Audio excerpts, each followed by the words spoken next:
তাদের নিয়ে সুখের সংসার হবে আমাদের। আহ, কবে যে মানুষের দেখা পাবো।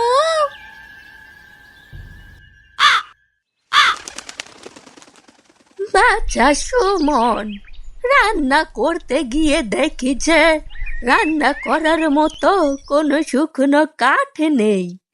আমি এক কাজ করি, জঙ্গলে গিয়ে কিছু শুকনো কাঠ নিয়ে আসি, নয়তো আজকে না খেয়েই থাকতে হবে। তোমার জঙ্গলে যাওয়া ঠিক হবে না। এখন সন্ধ্যা হয়েছে, না জানি কখন কোন অঘটন ঘটে যায়। তুমিও তো বুড়ি হয়েছো ঠাকুমা, এই সময় যাওয়া বিপজ্জনক। তুমি বরং থাকো, আমি গিয়ে কোনো একটা ব্যবস্থা করি, কেমন? তুই যাবি বলছিস? যা তবে, শোন, সাবধানে যাস। শুনেছি ওই জঙ্গলে নাকি পেতনিদের বাস। ওসব নিয়ে তুমি চিন্তা করো না তো, তুমি সাবধানে থেকো। এখনো সন্ধ্যা নামেনি, আমি তাড়াতাড়ি ফিরে আসব, কেমন?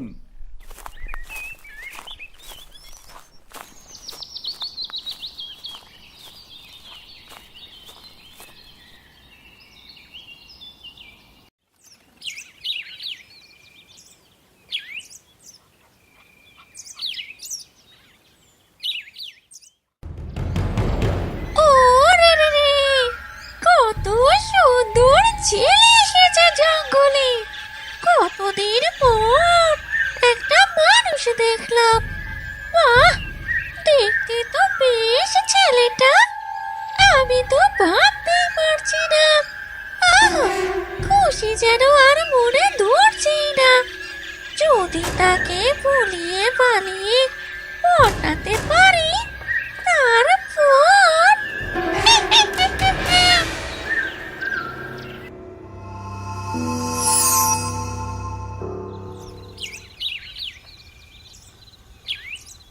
এই ভর সন্ধ্যাবেলা আপনি জঙ্গলে কি করছেন? আরে, এভাবে পেছন থেকে এসে কেউ কথা বলে? আমি তো ভয় পেয়েছি। সে যাই হোক, আমি ওখানে শুকনো কাঠ কুড়াতে এসেছি। আপনি কে? আর এই সময় এখানে কি করছেন?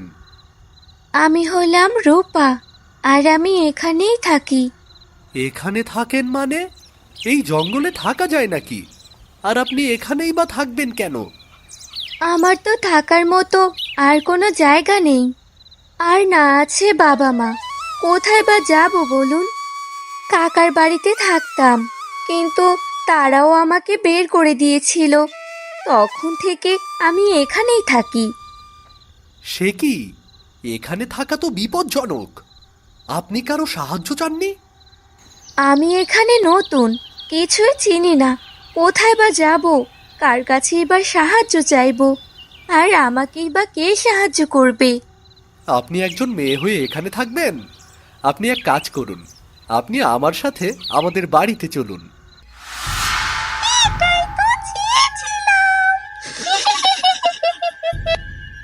কি হলো? কি ভাবছেন? না, মানে আপনাদের বাড়িতে, কিন্তু আমি তো এক অচেনা মেয়ে। এভাবে আপনার বাড়িতে যাওয়া ঠিক হবে না। সে নিয়ে আপনার ভাবতে হবে না, আর ভয় পাবেন না। আমি হলাম সুমন, আর আমার বাড়িতে আমার ঠাকুমা আছেন। চলুন, আমার কাঠ কুড়ানো শেষ হয়েছে, আর দেরি করলে অন্ধকার হয়ে যাবে যে।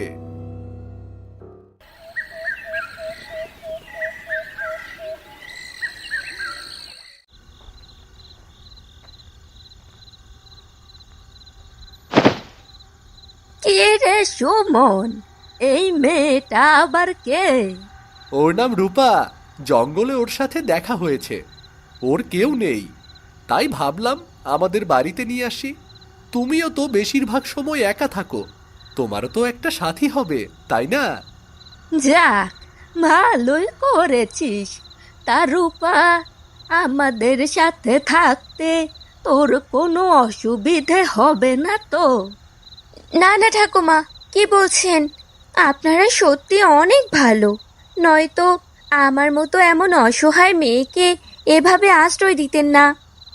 ধুর, কি যে বলেন আপনি! এসব বাদ দিয়ে ঘরে যান, আর এই যে ঠাকুমা, নাও তোমার রান্নার শুকনো কাঠ।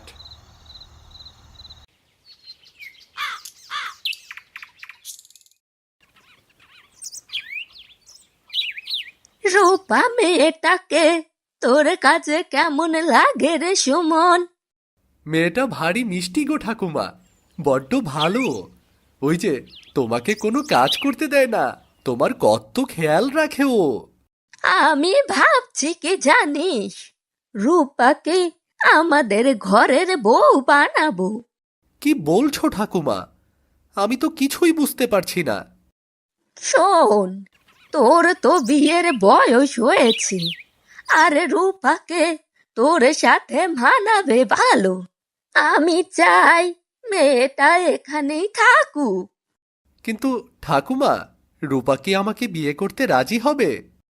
সে না হয় আমি দেখছি। রূপা, ও রূপা, শুনছিস? একেবারে এদিকটায় আয় দেখিনি। হ্যাঁ ঠাকুমা, বলো। দেখ রূপা, তোরও তো বিয়ের বয়স হয়েছে, আর সুমনেরও। আমার তোকে ভীষণ পছন্দ রে। আমি চাই সুমনের সাথে তোর বিয়েটা হোক, তুই আমার বাড়িতেই থাক। সুমনও তোকে ভীষণ পছন্দ করে, তুই কি বলিস? এরপর তাদের বিয়ে হয়, আর এভাবেই কয়েক বছর কেটে যায়। অবশেষে তাদের ঘরে জন্ম নেয় 3 যমজ ফুটফুটে কন্যা সন্তান। ওরা ধীরে ধীরে বড় হতে থাকে।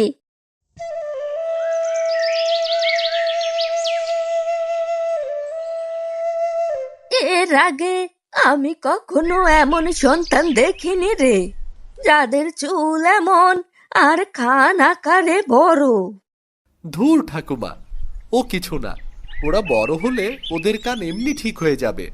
সুমন, আমি ওদের নাম ঠিক করেছি রে, সোনালি, রূপালি আর শেফালি। খুব সুন্দর হয়েছে ঠাকুমা, ওদের সাথে নামগুলো মানিয়েছে অনেক। সত্যি ঠাকুমা, ভীষণ সুন্দর মানিয়েছে নামগুলো। কিন্তু গায়ের লোকজন যে এদের 3 জনকে দেখে ভয় পায়, নানান কথা বলে বেড়ায়। আমার আর ভালো লাগে না এসব। ঠাকুমা, এখানে আমাদের কি বাই করার আছে? সৃষ্টিকর্তা যেমন বানিয়েছেন আমাদেরকে তো সেটাই মেনে নিতে হবে। কে জানে বাপু, কোথা থেকে এই মেয়েকে ধরে নিয়ে এসেছিস, যার ফল আজ এসব ভোগ করতে হচ্ছে।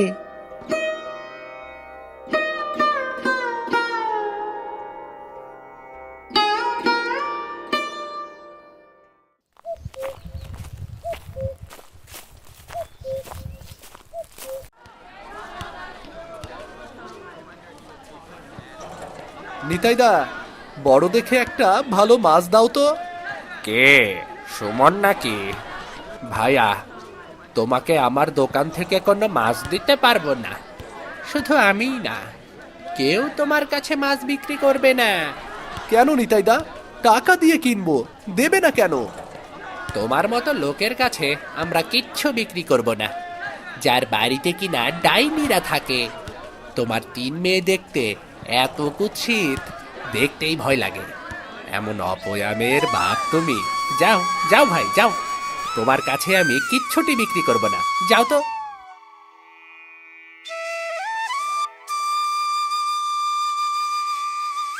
কি অপয়া জন্ম দিল রূপা, এদের জন্য যে আমাদের মান সম্মান সব শেষ। এখন কেউ আমাদের দেখতে পারে না, এমনকি বাজারের কেউ আমার কাছে কোনো কিছুই বিক্রি করে না। লোকে নানা ধরনের কথা বলে, এগুলো আর সহ্য হয় না আমার।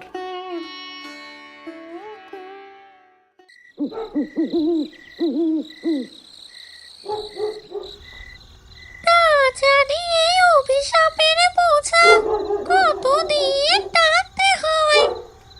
আমিও তো মানুষ ছিলাম, সেই সাধু বাবা বলেছিল মানুষকে বিয়ে করলে আবার সব ঠিক হয়ে যাবে।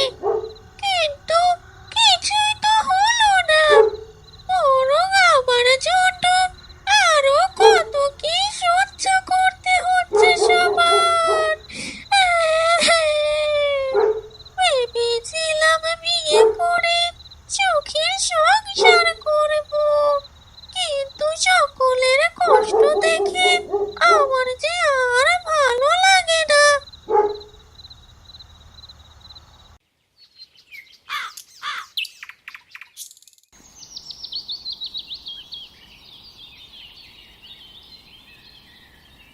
দেখো দেখো, ওই যে যাচ্ছে তিন ডাইনি।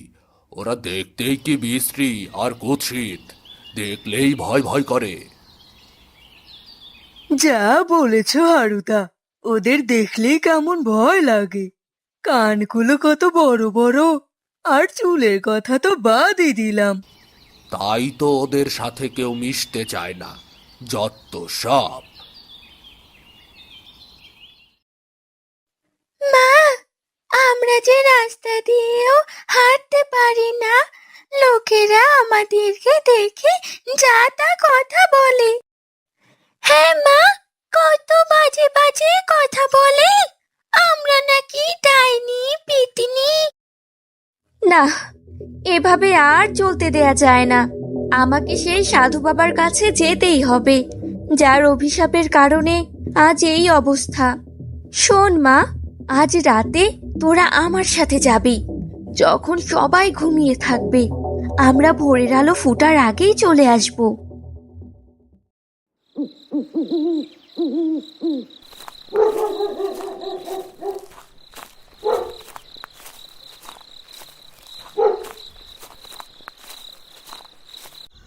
সাধু বাবা, আমার মেয়েদের আপনি ঠিক করে দিন। আপনি তো বলেছিলেন যে মানুষের সাথে বিয়ে হলে নাকি সব ঠিক হয়ে যাবে। ঠিক আছে, এখন যেহেতু তুই মানুষের সংসার করছিস, তাই আমি তোকে অভিশাপ মুক্ত করলাম। তুই এখন থেকে মানুষের রূপেই থাকবি, আর তোর তিন মেয়েও স্বাভাবিক জীবন কাটাবে। কেউ আর তাদের কিছুই বলবে না।